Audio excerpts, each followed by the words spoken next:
Media మిత్రులందరికీ TDP, Janasena, Bharatiya Janata party నుంచి హృదయపూర్వక ఆహ్వానం పలుకుతున్నాను. ఆలస్యం అయినందుకు మనస్ఫూర్తిగా మన్నించాలి. ముందుగా మేము మా ఉమ్మడి మేనిఫెస్టోని ఒకసారి చూపించి రిలీజ్ చేసిన తర్వాత మాట్లాడతాం.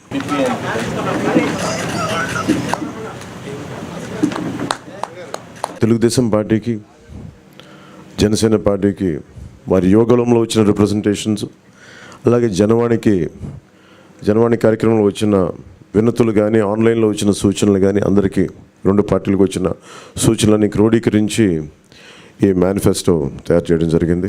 ముఖ్యంగా రాష్ట్ర ప్రజల నేటి అవసరాలను తీరుస్తూ రేపటి ఆకాంక్షలకు సాకారం చేసే ఈ మేనిఫెస్టోని కూటమి ప్రభుత్వం పరిశుభ్రంగా దీన్ని అమలు చేస్తుంది. దీంట్లో ముఖ్యమైన అంశాలు ఏమేమి తీసుకున్నామంటే, ఆంధ్రప్రదేశ్ ప్రజల భవిష్యత్తు ఆల్మోస్ట్ కత్తి మనపైన వేలాడుతూ ఉంది. ప్రపంచంలోనే అత్యంత శక్తివంతమైన తెలుగు జాతి నేడు ఆంధ్రప్రదేశ్ పరిస్థితిని చూసి తలదించుకుంటుంది. లూటీ కోసమే 13 లక్షల కోట్లు అప్పు చేసి రాష్ట్ర ఆర్థిక వ్యవస్థను దివాళా తీయించారు. గత 5 ఏళ్లుగా అన్ని రంగాల్లో రాష్ట్రం తిరోగామి దిశలో పయనిస్తున్నది. సమాజంలో ఎటు చూసినా అభద్రత, అశాంతి, హత్యలు, ఆత్మహత్యలు కనిపిస్తున్నాయి. ధరలు, పన్నులు, ఛార్జీలు, అప్పుల బాధుడితో ఒక్కో కుటుంబం పైన దాదాపు 8 లక్షల భారం మోపారు. 10 రూపాయలు ఇచ్చి 100 రూపాయలు కొట్టేస్తూ పొద్దున్నే పథకం కింద డబ్బులు ఇచ్చి సాయంత్రం సారా కింద పట్టుకెళ్ళిపోయే ఈ ప్రభుత్వం చేస్తూ ఉన్నారు. పట్టభద్రుల నిరుద్యోగంలో 24%, దేశంలోనే ఏపీ మొదటి స్థానంలో ఉంది. రైతుల ఆత్మహత్యల్లో 3వ స్థానంలో, 18 ఏళ్లలోపు బాలికలపై జరుగుతున్న అత్యాచారాల్లో 2వ స్థానంలో ఉంది. పోలవరం నదుల అనుసంధానాన్ని గోదాట్లో ముంచేశారు. సంపద సృష్టి, ఉపాధి కల్పనా కేంద్రమైన ప్రజా రాజధాని అమరావతిని విధ్వంసం చేశారు. SC, ST, BC, minority sub plan నిధుల్ని 1,00,000 కోట్లు దారి మళ్లించారు. ఇక అన్నా క్యాంటీన్లు కానీ, నిరుద్యోగ భృతి కానీ, పండగ కానుకలు లాంటి 100కి పైగా తెలుగుదేశం ప్రభుత్వ సంక్షేమ కార్యక్రమాలు రద్దు చేశారు. ముఖ్యంగా గత కొద్ది రోజులుగా నేను మాట్లాడుతాను ల్యాండ్ టైటిలింగ్ యాక్ట్ పేరు మీద. పట్టా పుస్తకాల మీద ఆంధ్రప్రదేశ్ రాజముద్ర తీసి జగన్ ఫోటో వేయించుకొని తన అచ్చరాకైన పనులు చాలా చేస్తూ లక్షలాది ఎకరాల ల్యాండ్ టైటిలింగ్ యాక్ట్ పేరు మీద లక్షలాది ఎకరాలని ప్రజల ఆస్తుల్ని కబ్జా చేస్తున్నారు. ల్యాండ్, శాండ్, వైన్, మైన్, గంజాయి, డ్రగ్స్, ఎర్రచందనం, రేషన్ బియ్యం మాఫియాలతో దాదాపు 8 లక్షల కోట్ల ప్రజాధనాన్ని కొల్లగొట్టారు. స్థానిక సంస్థల ఎన్నికల్లో బీసీ రిజర్వేషన్లని 10% కోత కోసి 16,800 రాజ్యాంగ పదవులకి బీసీలకి దూరం చేశారు. విషపూరిత మద్యం పోసి 35 లక్షల మంది ఆరోగ్యాలను నాశనం చేశారు. 30,000 మంది ప్రాణాలు తీసి వారి భార్యలకి పసుపు తాడులు మంట కలిపారు. గృహ నిర్మాణం పేరుతో పేదల్ని అప్పుల పాలు చేశారు. ప్రశ్నించిన ప్రతిపక్షాలు ఎస్సీ, ఎస్టీ, బీసీ, మైనారిటీలని 600 మందిని హత్య చేశారు. వివేకానంద రెడ్డి గారి హంతకుల్ని ఇంకా కాపాడుతూనే ఉన్నారు. స్థానిక సంస్థలకు కేంద్రం ఇచ్చిన 12,000 కోట్ల రూపాయలని దారి మళ్లించారు. గ్రామ పట్టణాభివృద్ధిని దెబ్బతీశారు దారి మళ్లించి. ఈ విధ్వంస పరిస్థితులను చక్కదిద్ది రాష్ట్రాన్ని గాడిలో పెట్టేందుకే ఎన్నికల రూపంలో ఒక అవకాశం మన ముందుకు వచ్చింది. ఈ విధ్వంస పాలన సాగనంపి స్వర్ణాంధ్రను నిర్మించుకోవడానికే మా కూటమి అభ్యర్థులకి ఘన విజయం చేకూర్చాల్సిన అవసరం ప్రతి ఓటరు పైన ఉన్నదని విజ్ఞప్తి చేస్తున్నాం.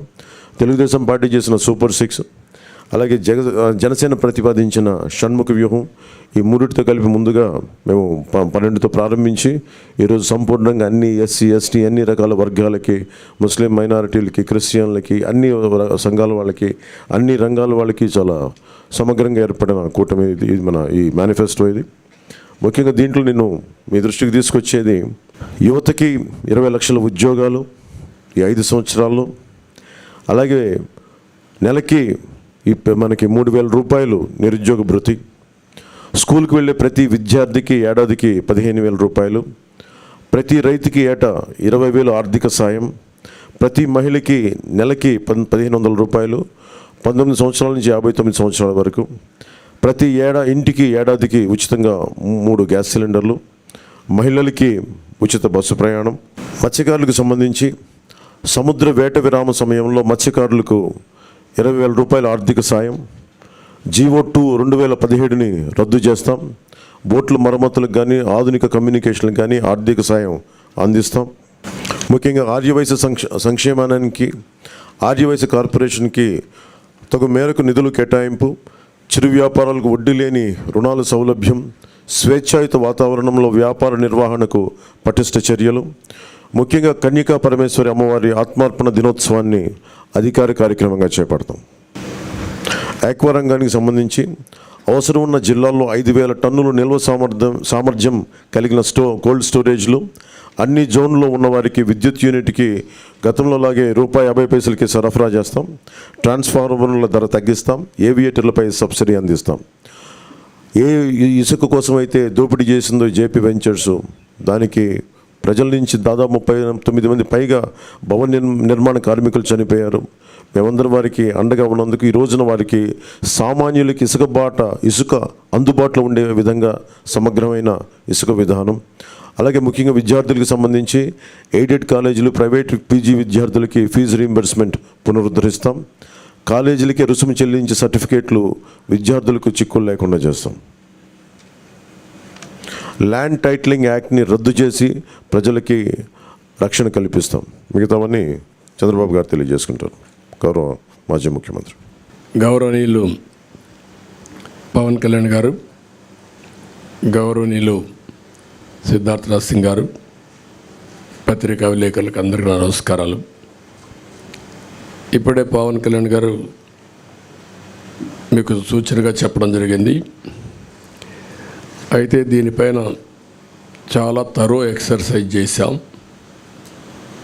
ఒక పక్కన తెలుగుదేశం పార్టీ, జనసేన ఇద్దరు కూడా కూర్చొని తరో ఎక్సర్సైజ్ చేసిన తర్వాత బీజేపీ సూచనలు కూడా కొంతవరకు తీసుకొని మేము ముందుకు వెళ్ళాం. ఎందుకంటే వాళ్ళు అక్కడ ఎన్డీఏ నేషనల్ స్థాయిలో మేనిఫెస్టో ఇచ్చారు, కానీ రాష్ట్ర స్థాయిలో ఎక్కడ కూడా మేనిఫెస్టోతో వాళ్ళు అసోసియేట్ కావడం లేదు. అయితే దీనికి పూర్తి సహకారం అందిస్తారనే ప్రగాఢ విశ్వాసం, అదే మరి నమ్మకం. అందుకే వారు కూడా వ్యక్తిగతంగా వచ్చి ఎండార్స్ చేయడానికి వారు ముందుకు వచ్చారు. కాబట్టి కేంద్ర సహకారం మెండుగా ఉంటుంది, పూర్తిగా ఉంటుంది. అదేవిధంగా ఈ యొక్క మేనిఫెస్టోను అమలు చేసే బాధ్యత జనసేన, తెలుగుదేశం 2 పార్టీలు తీసుకుంటాం. ఇక్కడికి వచ్చినప్పుడు పోయిన సంవత్సరమే మేము సూపర్ 6 తీసుకొచ్చాం. ఈ సూపర్ 6లో 6 మేము ప్రధానంగా పెట్టాం. అందులో కూడా మీరు చూస్తే యువత నిర్వీర్యం అయిపోయింది. నేను ఎన్నోసార్లు అన్ని పబ్లిక్ మీటింగ్ మేము ముగ్గురం కూడా అదే మాట్లాడుతూ వచ్చాం. 3 రాజకీయ పార్టీలు కలిసాం. మా కలయిక ప్రజలు గెలవాలి, రాష్ట్రం నిలదొక్కోవాలి, మళ్ళా ప్రజల జీవితాలకు వెలుగు రావాలి. దీని మీదనే 3 పార్టీలు కూడా ఒక మాటలో చెప్పాలంటే ఒక నేషనల్ పార్టీ, అధికారంలో ఉండే పార్టీ, ఇటీవల ప్రజల్లోకి ఎక్కువ తిరిగిన జనసేన, 40 సంవత్సరాలుగా ఉండే తెలుగుదేశం పార్టీ, అందరం కూడా అడ్జస్ట్మెంట్ చేసుకుని ఈ రాష్ట్రాన్ని కాపాడుకోవాలి, మళ్ళీ తెలుగు జాతికి పూర్వ వైభవం రావాలని ఏకైక ఆకాంక్షతో మేమందరం కలిసి ముందుకు వచ్చాం. అందుకనే సూపర్ 6 మీరు చూసినప్పుడు ఒక 6 పాయింట్లని యువతకు 20 లక్షల ఉద్యోగాలు, 3,000 రూపాయల నిరుద్యోగ భృతి. యువత నిర్వీర్యం అయిపోయింది. మళ్ళీ అలాంటి యువతకి కాన్ఫిడెన్స్ ఇవ్వాల్సిన అవసరం ఉంది ఉద్దేశంతో ఈ కార్యక్రమాన్ని తీసుకున్నాం. అదే మాదిరిగా భవిష్యత్ అంతా కూడా హ్యూమన్ రిసోర్స్ డెవలప్మెంట్ పైన ఆధారపడుతుంది. స్కూల్కి వెళ్ళే ప్రతి ఒక్క విద్యార్థికి 15,000 రూపాయలు తల్లికి వందనం కింద. ఇది కాకుండా ప్రతి ఒక్క మహిళకి 1,500 రూపాయలు నెలకి ఇవ్వడం. దీనివల్ల సంవత్సరానికి 18,000 వస్తుంది. 5 ఏళ్లలో 90,000 రూపాయలు ఈ ఒక్క కార్యక్రమం ద్వారా ప్రతి మహిళకు చేరే పరిస్థితి వస్తుంది. ప్రతి ఇంటికి ఏడాదికి 3 గ్యాస్ సిలిండర్లు. ధరలు పెరిగాయి. నిత్యావసర వస్తువుల ధరలు అయితే ఆకాశానంటే పరిస్థితి వచ్చింది. పేదవాళ్ళు గ్యాస్ కూడా ఉపయోగించే పరిస్థితులు లేరు కాబట్టి దీన్ని ఇవ్వడం జరిగింది. ఉచిత ప్రయాణ సౌకర్యం.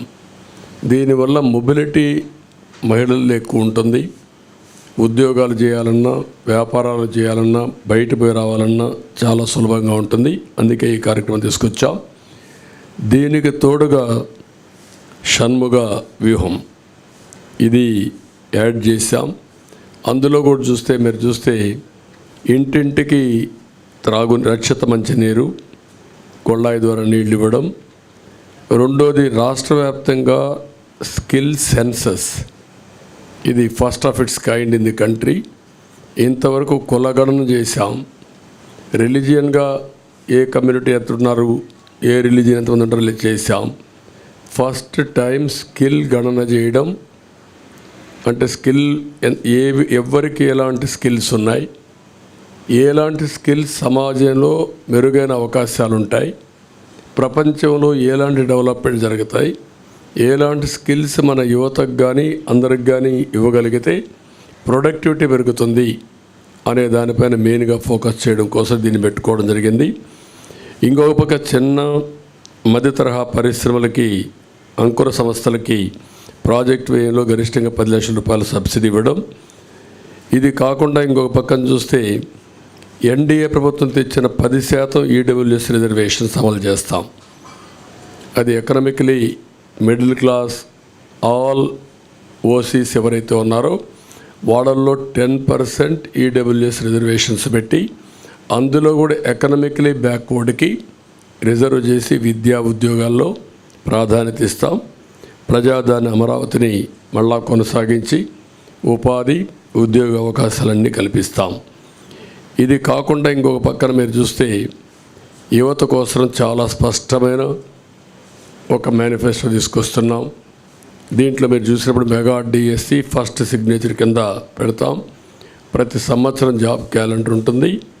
ఉత్తరాంధ్ర, కోస్తా, రాయలసీమ ఉద్యోగ కల్పనకి ఏ అవకాశాలు ఉన్నాయో అన్నీ ఉపయోగించుకుంటాం. ఎంఎస్ఎంఈకి ఎక్కువ ప్రోత్సాహం ఇస్తాం. పరిశ్రమలకు అనుకూలంగా పాలసీలు తీసుకొస్తాం. మళ్ళీ పెద్ద ఎత్తున పెట్టుబడులు తీసుకొచ్చి రాష్ట్రానికి ఉపాధి అవకాశాలు కల్పించే బాధ్యత తీసుకుంటాం. యువత ఎప్పుడు సాలిడ్గా ఫ్యూచరిస్టిక్గా ఉండడం కోసం క్రీడల్ని ప్రోత్సహిస్తాం. డిజిటల్ లైబ్రరీస్ని ఎక్కడికక్కడికి అందుబాటులో తీసుకొచ్చి ఉద్యోగ అవకాశాలే కాకుండా నాలెడ్జ్ అప్గ్రేడ్ చేసుకుంటూ ముందుకెళ్తారు. అదే సమయంలో బీసీ డిక్లరేషను మేము జైహో బీసీ పెట్టాం. బీసీ డిక్లరేషన్ తీసుకున్నాం.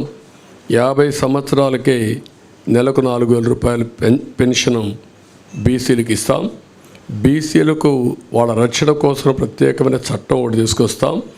బీసీ సబ్ ప్లాన్ ద్వారా 5 ఏళ్లలో 1,50,000 కోట్లు ఖర్చు పెట్టి తద్వారా వారి యొక్క వృత్తిపరంగా చేతిపరంగా వాళ్ళకు పూర్తి సహకారం ఇచ్చి వాళ్ళ పైకి తీసుకొచ్చే కార్యక్రమాలు తీసుకుంటాం. అదే మరిగా స్థానిక సంస్థల్లో నామినేటెడ్ పోస్టుల్లో 34% రిజర్వేషన్స్ వల్ల రెస్టోర్ చేయడం, నామినేషన్ల ప్రాధాన్యత ఇవ్వడం, చట్టసభల్లో 33% రిజర్వేషన్ రావడానికి కేంద్రానికి రికమెండ్ చేస్తాం. కేంద్రంతో సంప్రదిస్తాం. ఇది జరిగే వరకు వారికి అండగా ఉంటాం. తక్కువ జనాభాతో ఎక్కువ పోటీ చేయలేని వర్గాలకి నామినేటెడ్ పోస్టుల ద్వారా రాజ్యాధికారంలో భాగస్వాములు చేస్తాం. ఇది కాకుండా బీసీ వాళ్ళ కులాల దామాషా ప్రకారం 140 బీసీ కులాలు ఉన్నాయి. ఆ కులాల్లో కొంతమంది ఎక్కువ ఉన్నారు, కొంతమంది తక్కువ ఉన్నారు.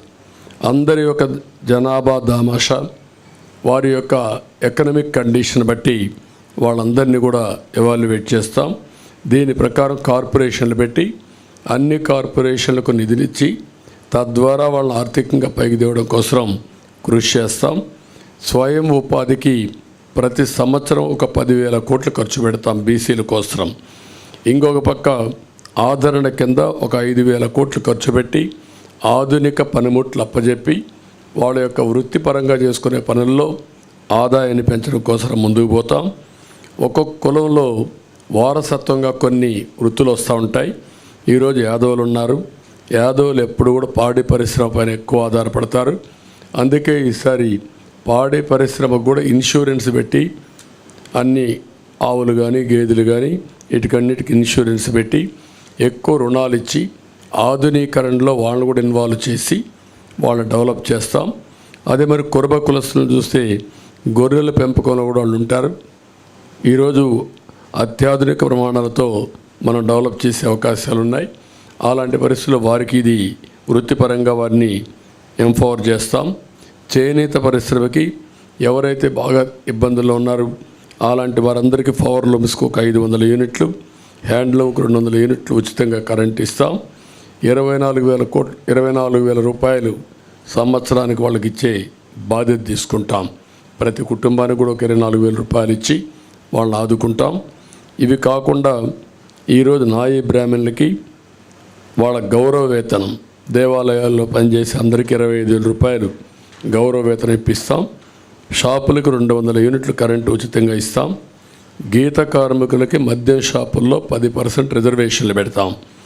వడ్డరికి క్వారీల్లో 15% రిజర్వేషన్లు పెడతాం. రాయల్టీ, సీనరీ ఛార్జీల్లో మినహాయింపు ఇస్తాం. ఇది కాకుండా రజక, దోబిఘాట్ల నిర్మాణానికి ప్రోత్సాహాలు ఇస్తాం. అదే మరి దోబిఘాట్ల కోసం పవర్ కూడా 200 యూనిట్లు ఉచితంగా ఇచ్చి వాళ్ళని ఆదుకుంటాం. మత్స్యకారులు ఎవరైతే ఉన్నారో విరామ సమయంలో, వేటకు పోలేని సమయంలో 20,000 రూపాయల ఆర్థిక సహాయం చేసి 217 జీవోని రద్దు చేస్తాం.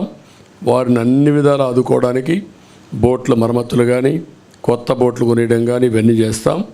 ఎక్కడికక్కడ ఏవైతే ఈ చిన్న చిన్న పోర్ట్స్ ఇవన్నీ ఉన్నాయో దానికి కూడా ప్రాధాన్యత ఇచ్చి వారిని ఆదుకోవడం కోసం ముందుకెళ్తాం. స్వర్ణకారుల అభివృద్ధి కోసం కొత్తగా ఒక కార్పొరేషన్ పెడతాం. వారిని కూడా ఆదుకుంటాం. ఎవరైతే ఈ ప్రభుత్వంలో అతి దారుణంగా తోట చంద్రయ్య, అమర్నాథ్ గౌడ్, జల్లయ్య యాదవ్, పాల సుబ్బారావు ఇలాంటి వ్యక్తులను అతి క్రూరంగా చంపేశారు, ఆ కేసులని రీఓపెన్ చేస్తాం. తప్పకుండా కఠినంగా యాక్షన్ చేసి వాళ్ళందరిపైన కఠిన చర్యలు తీసుకొని వాళ్ళ ఆత్మకు శాంతి కలిగే విధంగా బీసీల కోసం మేము పనిచేస్తాం.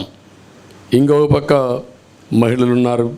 నేను ముందే సూపర్ 6లో 4 కార్యక్రమాలు మహిళలకే ఇచ్చాం. అదే సమయంలో డాక్రా సంఘాలకి ఎంపవర్ చేయడం కోసం 10 లక్షల రూపాయల వరకు రుణాలు ఇచ్చి, వడ్డీ లేని రుణాలు ఇచ్చి వాళ్ళని ఆదుకుంటాం. అదే సమయంలో ఈరోజు జరిగే విధానం చూస్తే 10 రూపాయలు ఇచ్చి 100 రూపాయలు అలాగే ఇస్తున్నారు, 1000 రూపాయలు దోచేస్తున్నారు. ఆ విధానానికి స్వస్తి చెప్పి సంపద సృష్టించడం తెలిసిన పార్టీలు ఇవి. అటు కేంద్రంలో ఉండే ఎన్డీఏ సంపద సృష్టిస్తూ ఉంది. అదేవిధంగా పవన్ కళ్యాణ్ గారు కూడా సంపద సృష్టించి ఆ సంపద పేదవాళ్ళకి చేర్చాలనేది ఆయన ఆలోచన. ఈ 3 పార్టీలు కూడా కలిసి సంపద సృష్టిస్తాం, ఆదాయాన్ని పెంచుతాం, పెంచిన ఆదాయాన్ని మళ్ళీ పేద ప్రజలకు అందజేస్తాం. అదే సమయంలో హ్యాండ్ హోల్డింగ్ చేసి మనం ఇచ్చిన డబ్బులతో ఎక్కువ ఆదాయాన్ని సంపాదించుకునే మార్గం కూడా చూపిస్తాం. మా సిద్ధాంతం చేపనివ్వడమే కాదు, చేపలు పట్టేది కూడా నేర్పించాలని, దానికి కావలసినటువంటి స్కిల్స్ కానీ వసతులు కానీ ఏర్పాటు చేసి వారిని పైకి తేవాలనేది మా ఆలోచన. దానికోసమే ఈరోజు P4 ఉంది. చాలామంది గుర్తుపెట్టుకోవాలి. ఈరోజు ఎకనామిక్ రిఫార్మ్స్లో P3 అంటే పబ్లిక్ ప్రైవేట్ పార్ట్నర్షిప్తో రోడ్లు వచ్చాయి. ఇది కాకుండా మళ్ళీ ఏవైతే యంత్రాలు కానీ ఇవన్నీ కూడా ఏమేమి చేయాలో అవన్నీ చేస్తాం. కౌలు రైతులకు గుర్తింపు కార్డులు ఇస్తాం. ఇంకొక పక్క ప్రతి పార్లమెంట్లో 1,000 ఎకరాలు ఏవైతే ZBNF ఉందో సేంద్రియ వ్యవసాయం ఒక మోడల్ ఫార్మ్స్ తయారు చేస్తాం. దీన్ని ఇంకా బాగా విస్తరించి ఒక ఆదర్శంగా ముందుకు తీసుకెళ్తాం. ఎక్కడికక్కడ గిడ్డంగులు, కోల్డ్ స్టోరేజ్ ఇవన్నీ ఇంప్రూవ్ చేస్తాం. డ్రిప్ ఇరిగేషన్కి 90% సబ్సిడీ ఇస్తాం. ఇది కాకుండా సెరికల్చర్ రైతులను ఆదుకుంటాం. అగ్రికల్చర్ మనం అక్వాకల్చర్ రైతులకు కూడా ఒక యూనిట్కి ₹50 కరెంట్ ఇస్తాం. ఇంకొక పక్క ల్యాండ్ టైటిలింగ్ యాక్ట్, ఇది nothing but Jagan land grabbing act. అతను ల్యాండ్ గ్రాబ్ చేయాలనుకుంటున్నాడు, అందుకే ఇలాంటి నల్ల చట్టాలు తీసుకొస్తున్నాడు. దీని పేరే జగన్ ల్యాండ్ గ్రాబింగ్ యాక్ట్. సొంతం కోసం పెట్టుకొని ఇలాంటి వ్యక్తులందరినీ ప్రోత్సహించి ప్రభుత్వ ఆస్తులపైన కత్తిపెట్టి బెదిరించి భయభ్రాంతులు చేసి ఎవరైనా మాట్లాడినా లేకపోతే వాళ్ళకు అవసరం ఉన్నా లాగేసుకునే పరిస్థితి వస్తారు. ఇప్పటికే ఈ రాష్ట్రంలో 40 ఏళ్ళు 50 ఏళ్ళు సంపాదించిన ఆస్తులు మెడ మీద కత్తిపెట్టి రాయించేసుకున్నారు. అది ఒక పోర్టు కావచ్చు, లేకపోతే ఇంకొక పక్క ఒక భూమి కావచ్చు, ఒక ఇండస్ట్రీ కావచ్చు, లేకపోతే ఒక క్వారీ కావచ్చు, ఒక మైనింగ్ కావచ్చు, ఏదైనా సరే మీరు చూస్తే మొత్తం రాగించుకున్నారు.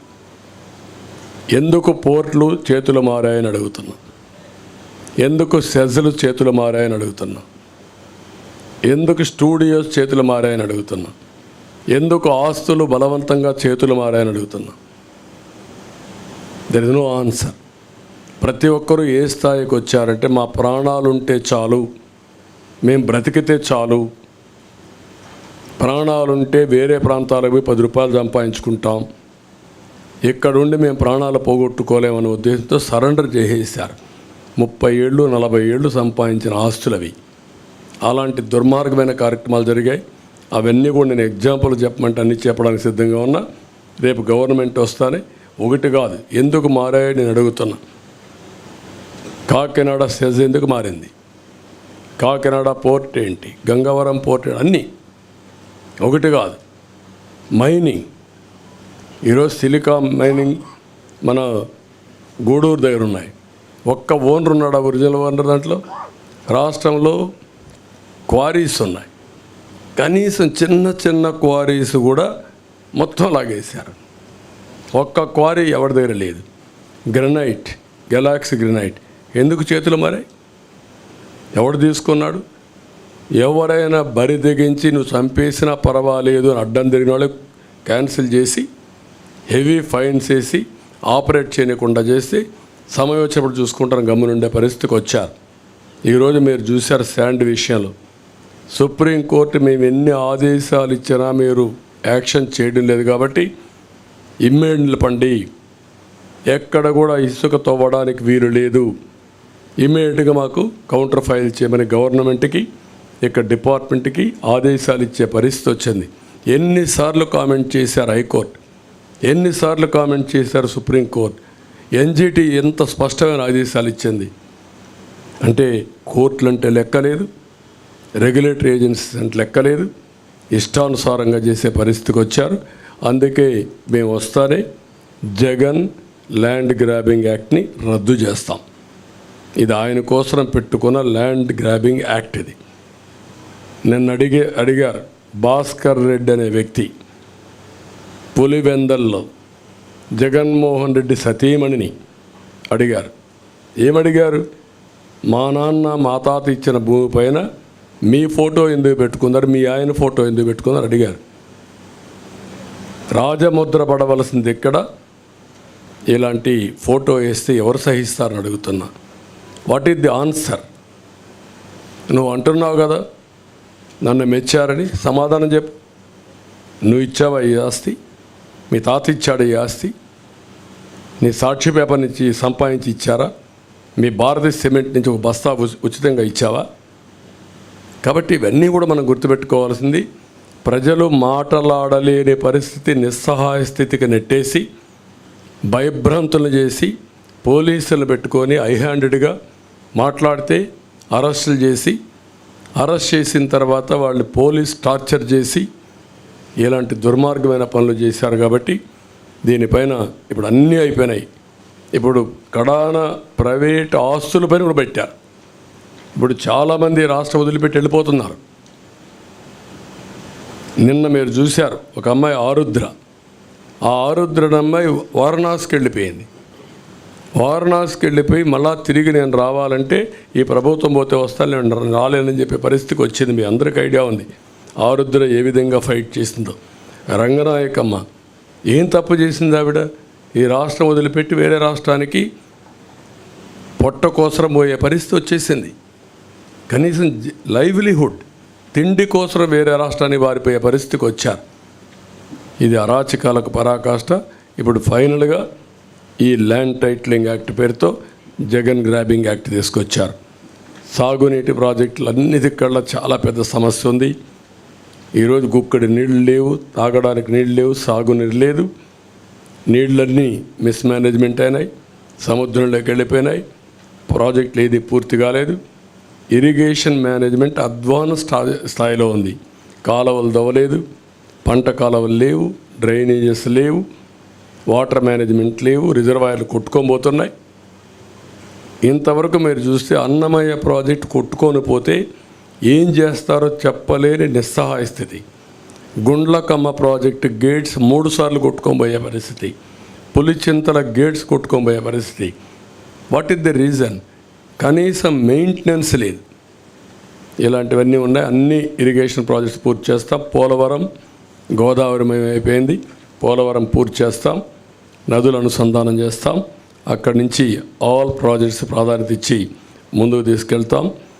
అదే మరి కార్మికులకు రవాణా రంగం, ఇందులో కూడా మీరు చూస్తే ఆల్ డ్రైవర్స్ వాళ్ళని ఓనర్ చేసే విధంగా 4 లక్షల రూపాయల వరకు సబ్సిడీ ఇచ్చి 5% వడ్డీతో వాళ్ళకు రుణాలు ఇప్పించే బాధ్యత తీసుకుంటాం. అదే మరిగా డ్రైవర్స్ సాధికార సంస్థ పెట్టి వాళ్ళకు ప్రమాద బీమా, హెల్త్ ఇన్సూరెన్స్, విద్యా రుణాలు వంటివి సంక్షేమ కార్యక్రమాలు అమలు చేస్తాం. బ్యాడ్జి కలిగిన ప్రతి ఆటో డ్రైవర్కి, ట్యాక్సీ డ్రైవర్కి, ఇవే లైసెన్స్ కలిగిన ప్రతి లారీ టిప్పర్ డ్రైవర్కి 15,000 రూపాయలు సంవత్సరానికి ఆర్థిక సహాయం చేస్తాం ఆల్ డ్రైవర్స్కి. జీవో నెంబర్ 21 ఇది ఫైన్లు భారం తగ్గించడానికి రద్దు చేసి మళ్ళీ ఫ్రెష్గా తీసుకొస్తాం. గ్రీన్ ట్యాక్స్ కూడా తగ్గిస్తాం. అసంఘటిత రంగ కార్మికుల కోసం చంద్రన్న బీమా మళ్ళా తీసుకొస్తాం. భవన నిర్మాణ బోర్డు పునరుద్ధరిస్తాం. ముఠా కార్మికుల సంక్షేమానికి ప్రత్యేకమైన బోర్డు కూడా తీసుకొస్తాం.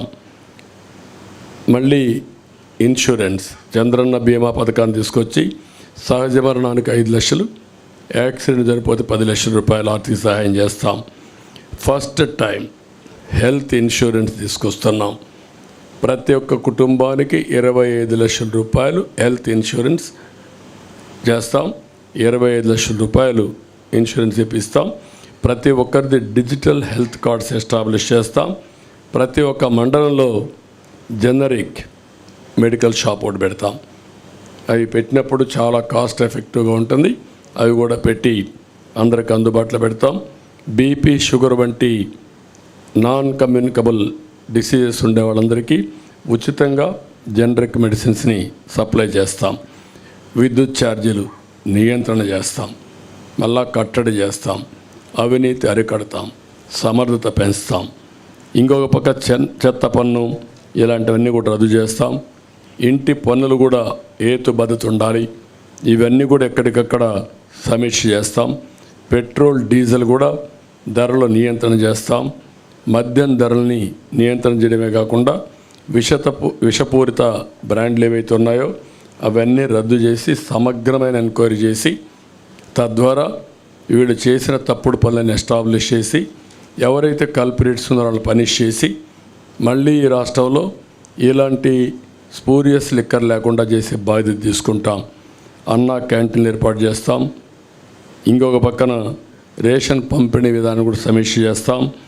Fee reimbursement, aided colleges, private fee విద్యార్థులకు ఫీజు ఇప్పిస్తాం.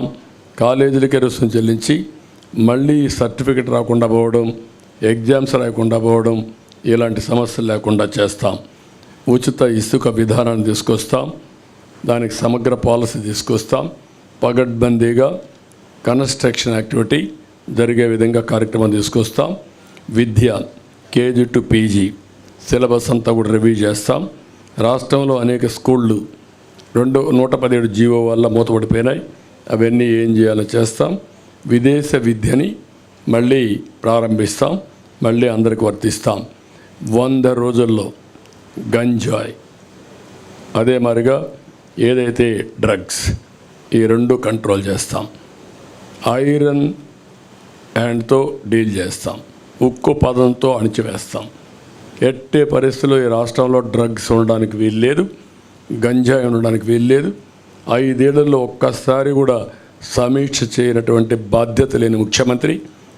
ఊరూరా నిత్యావసర మంచినీళ్ళు దొరకలేదు కానీ గంజాయి దొరికే పరిస్థితి వస్తూ ఉంది. అదే సమయంలో ఆక్వాకల్చర్ని అభివృద్ధి చేస్తాం. సమగ్ర అభివృద్ధి, ఇవన్నీ జరగాలంటే సమగ్ర అభివృద్ధితో ముందుకు పోవాల్సిన అవసరం ఉంది. ఆ సమగ్ర అభివృద్ధి చేస్తాం. మౌలిక సదుపాయాలను కూడా పూర్తిగా డెవలప్ చేస్తాం. గ్రామాల దగ్గర నుంచి రోడ్ ఇన్ఫ్రాస్ట్రక్చర్ ఉన్నది బెస్ట్ ఇన్ఫ్రాస్ట్రక్చర్ తయారు చేస్తాం. గ్రామాల నుంచి మండల హెడ్ క్వార్టర్ కానీ, మండలాల నుంచి జిల్లాలకు కానీ, జిల్లాల నుంచి మార్కెట్ ప్లేసెస్కి కానీ, పోర్ట్స్కి కానీ బెస్ట్ ఇన్ఫ్రాస్ట్రక్చర్, అది కూడా రోడ్ ఇన్ఫ్రాస్ట్రక్చర్ డెవలప్ చేస్తాం. దీనికి ఒక ప్రత్యేకమైన పాలసీ తీసుకొస్తాం. వాటర్ కూడా ప్రతి ఒక్క ఇంటికి ఇచ్చడిగా కార్యక్రమం చేస్తాం. ప్రజా రాజధాని, ఈ రాజధానితోనే వెల్త్ క్రియేషన్ సాధ్యం. ఈ ప్రజా రాజధానిని మళ్ళీ పునరుద్ధరిస్తాం, పూర్వ వైభవం తీసుకొస్తాం. అదే సమయంలో ఇది ప్రజల రాజధానే కాకుండా ప్రతి ఒక్కరికి ఉద్యోగ కల్పన చేసే విధంగా ఉండేట్టుగా రాష్ట్రానికి ఆదాయం పెంచే కేంద్రంగా తయారు చేసే బాధ్యత తీసుకుంటాం. పారిశ్రామికరణ, తెలుగుదేశం, మేము ముగ్గురం కలిసి దీనికి పర్ఫెక్ట్గా తీసుకెళ్తాం. పర్యాటకానికి చాలా స్కోప్ ఉంది, ఉద్యోగాలు వస్తాయి. ఈ రాష్ట్రంలో అనువైన ప్రదేశాలు ఉన్నాయి, ఇవన్నీ కూడా ఎక్స్ప్లోర్ చేసి ముందుకు పోతాం. అన్నింటికంటే ముఖ్యంగా ఫుడ్ ప్రాసెసింగ్కి ఎక్కువ ప్రాధాన్యత ఇస్తాం. ఈరోజు ఒకప్పుడు షుగర్ ఫ్యాక్టరీస్ బాగుండేటివి, ఇప్పుడు షుగర్ ఫ్యాక్టరీస్కి ఆదరణ లేదు, కానీ ఆల్టర్నేటివ్ ఫుడ్ ప్రాసెసింగ్ వస్తున్నాయి. అవన్నీ తీసుకొచ్చి రాయి తెరిచి ఎక్కడ పండే పంటల ఆధారంగా ఫుడ్ ప్రాసెసింగ్ తీసుకొచ్చి తద్వారా అక్కడ ఉపాధి కల్పిస్తాం. వాల్యూ అడిషన్ వస్తుంది, రైతులు కూడా గిట్టుబాటు ధర వస్తాయి. ఇది కాకుండా అతి ముఖ్యమైన విషయం దేవాలయాలు, బ్రాహ్మణుల సంక్షేమానికి కూడా మేము కట్టుబడి ఉన్నాం. ఇందులో మీరు చూస్తే హిందూ దేవాలయాలు, సత్రాల పరిరక్షణకు కూడా ఒక ఎండోమెంట్ బోర్డు ఏర్పాటు చేస్తాం. ముస్లిం ప్రాపర్టీస్కి ఎట్లయితే వర్క్ బోర్డ్స్ పెడుతున్నామో అక్కడ కూడా చాలా స్ట్రిక్ట్గా ఉంటాం. హిందూ ప్రాపర్టీస్ కూడా ఎవరంటే వాళ్ళు కబ్జా చేయడానికి వీలు లేదు, ఇవన్నీ తీసుకొస్తాం.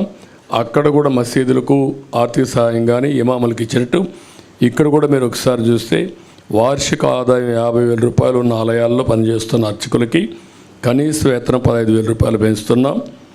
ఇంకొక పక్కన 50,000 కంటే తక్కువ ఉంటే 10,000 రూపాయలు ఇవ్వాలని చెప్పి నిర్ణయించాం. వైదిక ఆగమ శాస్త్ర సంబంధాల విషయాల్లో ఆయా ఆలయాలే ఫైనల్. ఈరోజు చాలా వరకు ప్రార్థనాలయాల్లో కూడా ఇంటర్ఫేర్ అయ్యారు పాలకులు. ఇది చాలా దుర్మార్గమైన కార్యక్రమం. కడాన రాముడు తల నరికేస్తే మేము అక్కడికి పోతే మా మీద కేసులు పెట్టారు. ఇంతవరకు ఎవరా తల నరికేశారో చెప్పలేకపోయారు. అంటే దేవుణ్ణి కూడా కాపాడితే నేరం అయిపోయింది ఈ పాలనలో. అలాంటిది నా మీద పెట్టిన 24 కేసుల్లో 23 కేసుల్లో రాముడి తల తీసేసిన కేసు కూడా ఒకటి. అంటే ఎంత దుర్మార్గంగా, ఎంత దారుణంగా పోతున్నారో మీరు గుర్తుపెట్టుకోవాల్సిన అవసరం ఉంది. వీళ్ళు ఇంకా మాట్లాడే నైతిక హక్కు ఏముందో నాకైతే అర్థం కావడం లేదు. అదే మరిగా ఇంకొక పక్క బ్రాహ్మిన్స్ అందరికీ ప్రతి ఒక్క ట్రస్ట్లో ఒక మెంబర్గా పెడుతున్నాం. ఎందుకంటే వాళ్ళ మీద ఒక విశ్వాసం ఉంది. వాళ్ళ దేవాలయాల పునరుద్ధరణ కానీ, దేవాలయాల్లో దీపాలు పెట్టి నైవేద్యం ఇచ్చేసేది కాబట్టి వాళ్ళకి ఆ గౌరవం పెంచాల్సిన అవసరం ఉంది. ఇంక్లూడింగ్ తిరుమల తిరుపతి దేవస్థానంతో సహా ప్రతి ఒక్క బోర్డులో వాళ్ళని ఒక మెంబర్గా పెడతాం. వాళ్ళ సాంప్రదాయాలు అవన్నీ కూడా వాళ్ళు పాటించే పరిస్థితి వస్తుంది.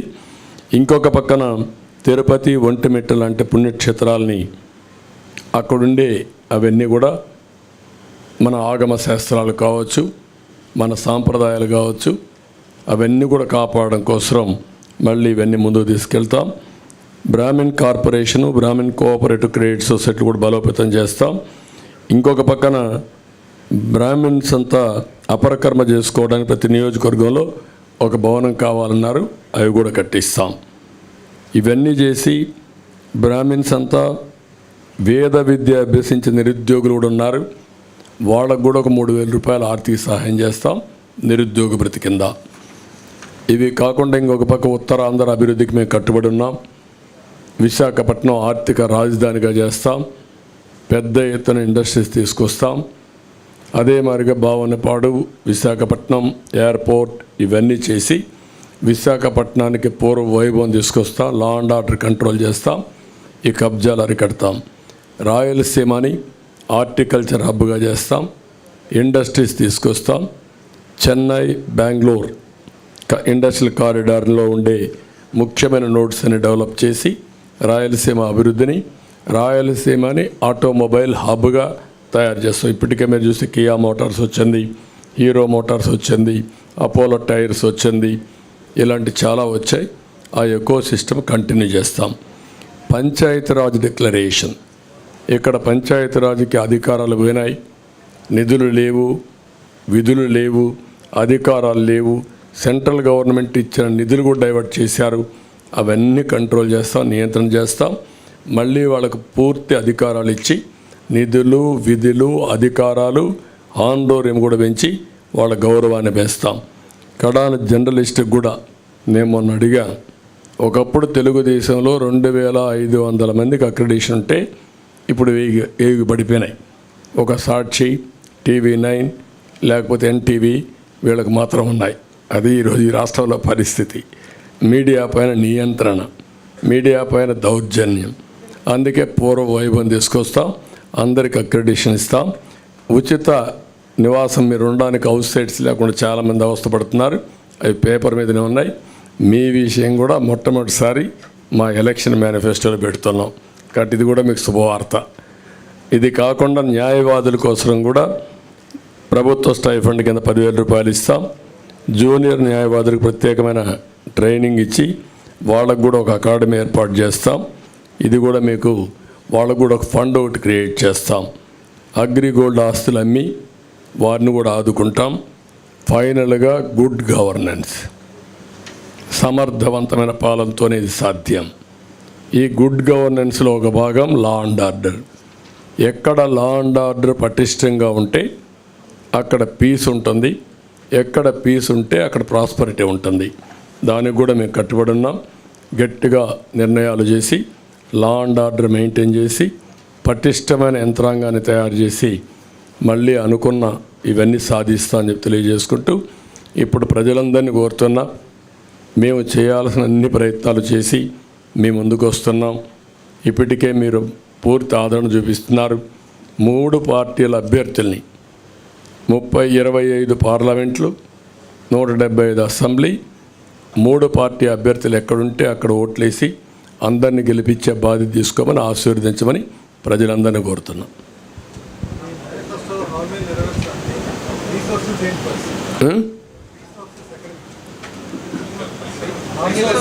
జగన్మోహన్ రెడ్డి ఎక్కడ తెచ్చాడు? సాక్షిని తెచ్చాడా? భారతిని తెచ్చాడా? మీకు ఒకటి గుర్తుపెట్టుకోవాలి, క్లియర్గా 2019లో రిసోర్సెస్ ఉపయోగించడం సమర్థవంతంగా ఉపయోగించి వెల్త్ క్రియేట్ చేశాం. ఆ రోజు వచ్చిన ఇండస్ట్రీ కియా మోటార్స్ ఒక ఎగ్జాంపుల్ తీసుకోండి. 5 ఏళ్లలో గొల్లపల్లి రిజర్వాయర్ కట్టి కియా మోటార్ ఏర్పాటు చేసి ఫస్ట్ కారు నేనే మ్యానుఫ్యాక్చర్ అనేది తీసుకొచ్చాం. ఇప్పటికి 12 లక్షల కార్లు ఉత్పత్తి అయ్యింది, ప్రపంచం మొత్తం తిరుగుతున్నాయి. దానివల్ల లాభాలేంటి? 15,000 కోట్ల రూపాయలు పెట్టుబడులు పెట్టారు. దగ్గర 12,000 15,000 మంది పనిచేస్తారు డైరెక్ట్గా. దాని మీద ట్రక్ ఓనర్సు, ట్రక్ డ్రైవర్సు, అక్కడ ఉండే అకామిడేషను అన్నీ కలుపుకుంటే ఒక 30,000 కుటుంబాలు బాగుపడ్డాయి. దీనివల్ల ప్రభుత్వానికి ఆదాయం వస్తూ ఉంది, ట్యాక్సెస్ ద్వారా 1000 కోట్లనే వస్తుంది. ఆ డబ్బులతో మనం సంక్షేమ కార్యక్రమాలు ఇస్తున్నాం. మీరు ఒక్క ఎగ్జాంపుల్ చెప్పండి, ఈ 5 ఏళ్లలో ఒక్క పరిశ్రమ వచ్చిందా? ఒక్క డెవలప్మెంట్ జరిగిందా? ఆదాయం ఎక్కడి నుంచి వస్తుంది? అందుకే బిగినింగ్లో వచ్చిన ఆదాయం 5 ఏళ్లకు ఎత్తిపోయే పరిస్థితికి వచ్చింది. ఇప్పుడు అప్పులు చేశారు. ఇప్పుడు ఏమంటున్నాడు? నేనేమీ చేయలేనని చేతులెత్తేసే పరిస్థితికి వచ్చాడు. ఎందుకు చేతులెత్తేసాడు? Reason is very simple. ఇప్పుడు ఏమీ చెయ్యలేమనే పరిస్థితికి వచ్చేసాడు.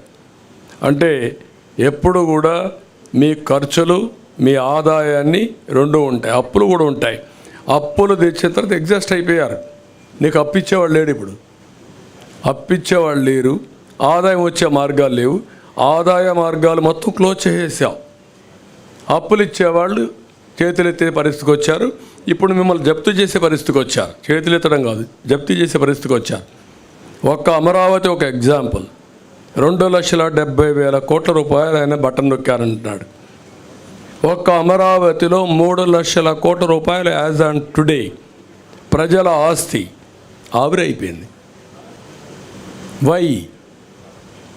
మీరేమీ చేసి ఉండక్కర్లేదు. యాజ్ ఇట్ ఈజ్ అమరావతిని వదిలిపెట్టుంటే 3 లక్షల కోట్లు వచ్చేది. దీనికి వ్యతిరేకంగా మీరేం చేశారు?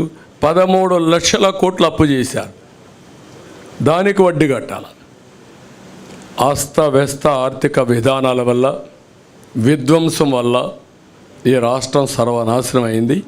ఆ మాట చెప్తున్నాం. ఎవరైతే మీరు అడిగే క్వశ్చన్కి 94, 95లో జీతాలు ఇవ్వలేని పరిస్థితి హైదరాబాద్లో. గుర్తుపెట్టుకోండి, 3 నెలలకు ఒకసారి జీతాలు ఇచ్చాను. తర్వాత అక్కడి నుంచి నిర్ణయాలు చేశాం. 2004కు మిగుల బడ్జెట్, మిగుల కరెంటు సంపాదించాం. ఏం చేసామని ఆలోచిస్తే సంస్కరణలు తీసుకొచ్చాం, సంపద సృష్టించాం, ఆదాయాన్ని పెంచాం. ఆ మాటే చెప్పాం. మేము ఆదాయం పెంచే మార్గాలు మాకు తెలుసు, మళ్ళీ అభివృద్ధి చేసే మార్గాలు మాకు తెలుసు. అది చేయకుండా ఒట్టి మాటలతో, అది కాకుండా మాకు ఒక బ్రాండ్ ఉంది, కమిట్మెంట్ ఉంది 3 పార్టీలకి. ఈరోజు దేశంలో నేను అడుగుతున్నా, ఇదే స్పీడ్లో పోతే నేను కూడా చెప్పాను, ఈయనకి డ్రైవింగే రాదు, పరిపాలన చేత కాదు. సరే, బస్సు ఎక్కిచ్చారు అందరూ కలిసి, డ్రైవర్ సీట్లో కూర్చొని పెట్టాం. వాడు రివర్స్లో పోతానంటున్నాడు. డ్రైవింగ్ రాని వాడు రివర్స్ దొలితే ఏమవుతుందండి? అదే చేశాడు ఈ రాష్ట్రాన్ని. రివర్స్ టెండరింగ్ ఏంటి? బుద్ధుండేవాడు ఎవరైనా చేస్తాడు రివర్స్ టెండరింగ్? మాట్లాడడానికి ఏమైనా ఉందా మీకు? మీరు రాసినా కొంతమంది ఉంది, బ్లూ మీడియా ఉందని కూడా వాళ్ళకి ఆనందం. వాళ్ళు ఏ ముంచేసినా పర్వాలేదు, వీళ్ళు ఇక్కడ ఉన్న కూడా ఉండరు. అలాంటి కమిట్మెంట్ లేని రాజకీయాలతో ఈ రాష్ట్రం నాశనం అయింది. ఈరోజు నేను ఒక ఎగ్జాంపుల్ చెప్పాను మీకు, సింపుల్ అండి, మీరంతా ఇంటలెక్చువల్స్. బైఫర్కేషన్ సమయంలో మనకు తెలంగాణకు పర్ క్యాపిటల్ ఇన్కమ్ వ్యత్యాసం 35,000. నేను 5 ఏళ్ళలో కష్టపడి 27,000కి తగ్గించాను. అక్కడ జనాభా తక్కువ, ఆదాయం ఎక్కువ. ఇక్కడ జనాభా ఎక్కువ, ఆదాయం తక్కువ. పర్ క్యాపిటల్ పెంచాలంటే చాలా ఎఫర్ట్స్ ఉంటాయి. ఇప్పుడు ఎంత అయింది? అది 27,000 45,000 అయింది. Can you imagine? నీకు ఆదాయం ఎట్టొస్తుంది? ఇక ఆదాయమే లేకపోతే నీకు ప్రభుత్వానికి ఆదాయం ఎక్కడి నుంచి వస్తుంది? ఎవడు ఖర్చు పెడతాడు? కొనుగోలు శక్తి ఎక్కడిది వచ్చింది? This is where I'm saying. Okay అమ్మా, మీరు బయలుదేరండి. ఒక్క నిమిషం కన్క్లూడ్ చేద్దాం. మాకిద్దరికి కూడా ప్రోగ్రాంలు ఉన్నాయి. ఆయన ఇప్పుడు పోలవరం వెళ్ళాలి, ఆయన తొందరగా, నేను కూడా పిఠాపురం వెళ్ళాలి, ఇది దెందులూరు వెళ్ళాలి, తెనాలి రావాలి. బ్రీఫ్గా అడిగండి ఒక క్వశ్చన్, ఏదైనా చెప్తాను.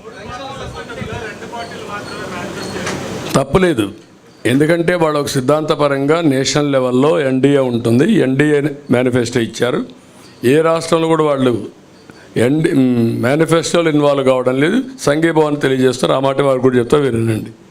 Sir. But sir, BJP has given any assurance if they come into power, they will support Andhra Pradesh under their leadership. Will they give a special status? I think my support here from the BJP on the release of TDP and Jan Sena is in itself a message that this alliance is going to deliver for the people, aspiration of the people of Andhra Pradesh and the national aspiration at the national level. So, double engine Sarkar will work here once the results are out on the 4th June, and you will see how we work together. How many Lok Sabha seats you are expecting from Andhra Pradesh? Sir, we have already said there is a 400 par, 400 plus. Andhra will contribute the maximum percentage which comes from any other states. What are the BJP assurances to Andhra Pradesh, specifically on this occasion of manifesto? My sitting here is in itself a support, sir. It is a Janasena and TDP manifesto. I'm asking about you. Sir, this is my manifesto is a national. Don't get confused. I'm a national party. We released a national manifesto. There was no other party, regional party with us. We released it. It's a TDP and Jan Sena alliance and BJP alliance is there, but they have released their manifesto and BJP is sitting in support. What more do you want? అమలుకు సాధ్యమైన హామీని ఇవ్వలేము. నేనేమన్నానంటే, అందుకే చెప్పా కదా, మేము సంపాదించే ట్యాంకులో నీళ్లు పెట్టాం, చెరువులో నీళ్లు పెట్టాం, ఆడ నుంచి కాలువలో నీళ్లు తీసుకుపోయాడు, చెరువులో నీళ్లు అయిపోయినాయి ఇప్పుడు. అందుకే చేతులు ఎత్తేసాడు, మొన్నే యాక్సెప్ట్ చేశాడు. అతను ఫలితాలకు ముందే రాజీనామా చేసేసాడు, అసలు సన్యాసం చేశాడు, అయిపోయింది. ఇంక దానికంటే ఏం కావాలి నీకు? ప్రజలు ఏం కోరుకుంటున్నారు? భవిష్యత్తు కోరుకుంటున్నారు, ఫ్యూచర్ కోరుకుంటున్నారు, ఆశాజనకంగా ఉండాలని కోరుకుంటారు. అలాంటిది ఏమీ చేయలేని చేతులెత్తేసిన తర్వాత 5 ఏళ్ల తర్వాత వ్యత్యాసం ఏముంది? ఏమి లేదు కదా. 5 ఏళ్లకు ముందు మేము అమ్మఒడి ఇచ్చా, ఇప్పుడు అమ్మఒడి ఇస్తా. 5 ఏళ్లకు ముందు నాన్నబుడ్డి పెట్టా, ఇప్పుడు నాన్నబుడ్డి ఉంటుంది, అంతే కదా. మరి ఎప్పుడు కూడా గుర్తుపెట్టుకోవాల్సింది aspirational India. What Modi ji is talking? 2047 Viksit Bharat. India will be number 1, Indians will be number 1. పేదరికం లేని దేశంగా ఉండాలనేది ప్రగాఢమైన నమ్మకం మాకు. అందుకే నా కోరిక ఏంటి? 2047కి ఆయన వికసిత్ భారత్ చేస్తే వికసిత్ ఆంధ్రప్రదేశ్ ఉండాలి, తెలుగు భారత్. అదే సమయంలో తెలుగు వాళ్ళు నెంబర్ 1గా ఉండాలి. ఒక ఆంధ్రప్రదేశ్లో కాదు, ప్రపంచంలోనే తెలుగు వాళ్ళు నెంబర్ 1గా ఉండాలి. నా కోరిక, మోడీ గారి కోరిక, ఇండియన్స్ నెంబర్ 1గా ఉండాలనేది. ఈ రెండు కూడా ఒకటి ఐడియాలజీ. జగన్మోహన్ రెడ్డి కోరిక నార్త్ కొరియా చేయాలని, అదే ఆయన కోరిక.